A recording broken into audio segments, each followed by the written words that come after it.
Excuse me, I just checked room 207 and it's not clean at all. I'm sorry to hear that. What exactly is the issue, miss? The floor is sticky, the bathroom has cleaned properly, and there's strong smells. I understand.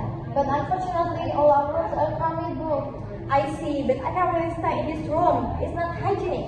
I'll understand. I will ask the housekeeping to clean the room right away. It will help, but I'm worried it can solve everything. Is there anything else you can offer? I'm regret we can't switch room, but I can offer you a rebate discount for tonight.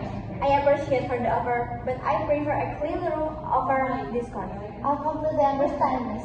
I will ask the housekeeping to prioritize your room, and it should be done in 30 minutes. Thank you. I'll wait in the lobby, and please keep me updated. Alright, miss.